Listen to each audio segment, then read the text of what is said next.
मी या ठिकाणी तुमच्या समोर सभागृहामध्ये गेले 2 दिवस जे काय काम चाललंय त्या उद्विग्नतेतून काही मुद्दे महाराष्ट्रातल्या जनतेसमोर यावेत याकरता म्हणून मी समोर आलेलो आहे। गेले 2 दिवस सभागृहामध्ये जे आमदार अबू आझमींनी ज्या औरंगजेबाचे कारणाशिवाय या ठिकाणी खूप मोठं गुणगान केलं आणि एक प्रकारे छत्रपती शिवाजी महाराज आणि छत्रपती संभाजी महाराज यांचा अवमान केला, महाराष्ट्राचा अवमान केला, देशाचा अवमान केला आणि त्याच्या विरोधामध्ये सभागृहामध्ये प्रस्ताव आल्यानंतर त्या प्रस्तावाचं समर्थन देण्याचाच आम्ही प्रयत्न केला। आजही अबू आझमी यांना जे निलंबित करण्यात आलेलं आहे त्यांना आमचा सरकारला पूर्णपणे पाठिंबा आहे, कुठेही आमचा विरोध नाही।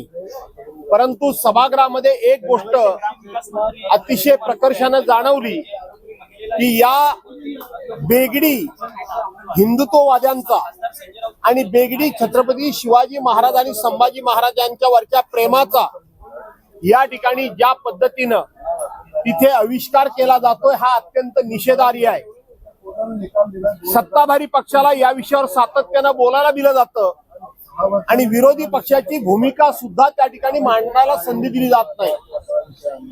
जो जो कोणी छत्रपती शिवाजी महाराजांचा अपमान करेल, संभाजी महाराजांचा अपमान करेल, राष्ट्रपुरुषांचा अपमान करेल, तो कुठल्याही जातीचा, कुठल्याही धर्माचा, कुठल्याही पक्षाचा आणि कुठल्याही पंथाचा असला तरी सुद्धा शिवाजी महाराजांचा अपमान हा कुठल्या जाती धर्माच्या माणसाला करायचा अधिकार नाही, म्हणून सर्वांना समान शिक्षा मिळाली पाहिजे ही सरकारची भूमिका असली पाहिजे।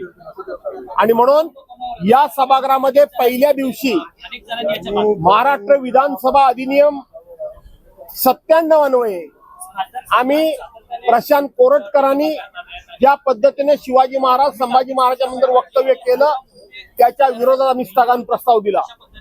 त्याचबरोबर अभिनेता राहुल सोलापूरकर याच्या संदर्भात आम्ही हा प्रस्ताव दिला। हा प्रस्ताव सरकारकडे पोहोचल्याचा, विधानसभा सचिवालयाकडे, विधानसभाकडे पोहोचल्याचा त्यांनी आम्हाला पुरावा दिला। हा पुरावा त्यांच्याकडे आहे। काल वास्तविक या विषयावर आम्हाला जोडून बोलण्याची संधी मिळावी म्हणून आम्ही प्रयत्न केला, आम्हाला संधी मिळाली नाही। आज सभागृह सुरू झाल्यानंतर मी स्वतःहून सांगितलं की आम्हाला तो प्रस्ताव मांडण्याचा संधी मिळावी, कारण सगळ्या कामकाजापेक्षा छत्रपती शिवाजी महाराजांचा अपमान हे महत्वाचं आहे। परंतु त्यावेळेला अध्यक्षांनी सांगितलं की मी स्थगन प्रस्तावाची मांडायच्या वेळेला येईन किंवा मी देईन, पण त्याच वेळेला अबू आझमींच्या निलंबनाचा ठराव आला। त्या ठरावावर सत्ताधारी पक्षाच्या लोकांना बोलायला संधी दिली आणि त्याच अनुषंगानं माझा स्थगन प्रस्ताव आहे तो त्यांच्याकडे पोहोचलेला आहे।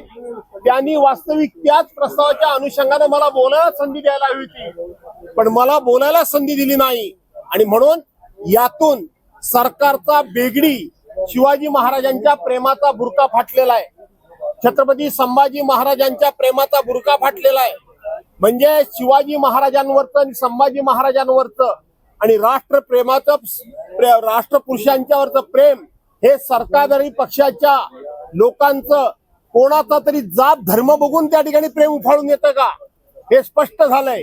कारण त्यांचा अपमान, या राष्ट्रपुरुषांचा अपमान हा हिंदूंनी करो, मुसलमानांनी करो, शिखांनी कसे करो, ईसाईने करो, कुणीही केला तरी समान तुमच्या मनामध्ये शिक्षेची भावना असली पाहिजे, तुमच्या मनामध्ये समान अशा पद्धतीचा त्या संदर्भामध्ये संताप असला पाहिजे।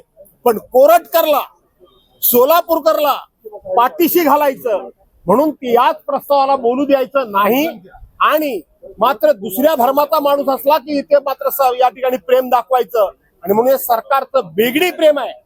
सरकारला सातत्यानं सरकार ज्यांना पाठिंबा देत आहे त्यांनी अपमान केला शिवाजी महाराजांचा, संभाजी महाराजांचा, तरी यांना त्याची संमती आहे हे यातून स्पष्ट होतं।